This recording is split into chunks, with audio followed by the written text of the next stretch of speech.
Bienvenue au Starter du jour pour bien démarrer sa journée. Aujourd'hui, j'aimerais vous encourager à sortir du moule. Nous aimons bien quand les choses sont rassurantes, bien organisées, bien dans la structure des choses.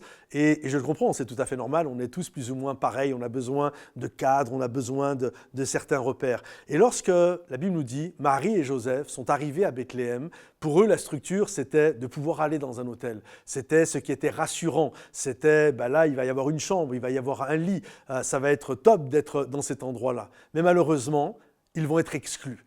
La porte va se fermer. Vous savez, c'est une chose d'être exclu, mais c'est autre chose encore d'être exclu dans un moment vulnérable. Et là, ils étaient vraiment vulnérables. Marie était sur le point d'accoucher. Et elle va naître dans un endroit qui est en dehors de toute logique. Littéralement, elle va accoucher dans une étable, en dehors de toute structure, en dehors de toute organisation, en dehors de toutes choses qui sont bien établies. Et souvent, nous voulons que nos projets naissent et qu'ils soient acceptés, que tout le monde ouvre la porte, que tout le monde accepte. Et c'est comme ça qu'on voit les choses. J'aimerais que tout le monde m'applaudisse, j'aimerais que tout le monde m'ouvre la porte, j'aimerais que tout le monde me dise « Mais rentre, justement, nous t'attendions, ça va être génial. Comment tu vois les choses? Comment nous pouvons organiser? Comment nous pouvons apporter notre aide ?» Mais bien souvent, lorsque nous avons quelque chose, lorsque nous sommes littéralement enceintes, entre guillemets, d'une grande destinée dans notre vie, on s'aperçoit que souvent les structures, souvent les organisations nous ferment la porte. Souvent, ce n'est pas possible. Souvent, il n'y a pas de place pour toi. Souvent, c'est « Ah, t'es trop en dehors des trucs là, ce n'est pas possible. » Et le seul endroit qui semble possible pour toi, c'est d'arriver dans une crèche, dans une grange, dans une étable, appelle ça comme tu veux.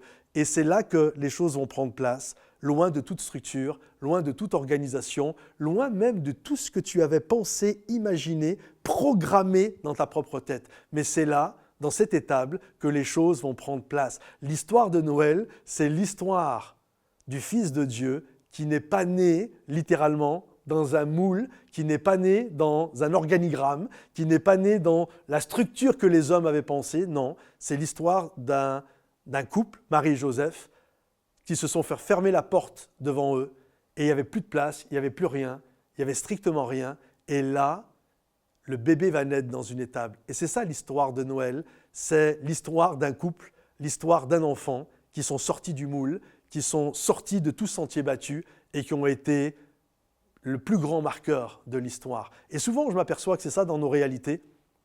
Je l'ai vécu, plusieurs vous l'avez vécu. En fait, souvent, les choses prennent place et nous développons la destinée que Dieu a pour nous en dehors de tout moule établi. Ça ne veut pas dire qu'on est des rebelles, ça ne veut pas dire que Jésus était un rebelle, mais les choses se font en dehors de certaines pensées que nous avions et c'est là que Dieu va nous conduire à la bonne place pour avoir la meilleure des vies qu'il a prévues pour nous, pour notre appel, pour le ministère qu'il nous a confié. Que le Seigneur vous bénisse, mes amis. Si ce message vous a béni, pensez à le liker, pensez à le partager et le commenter. Et à bientôt. Bye bye.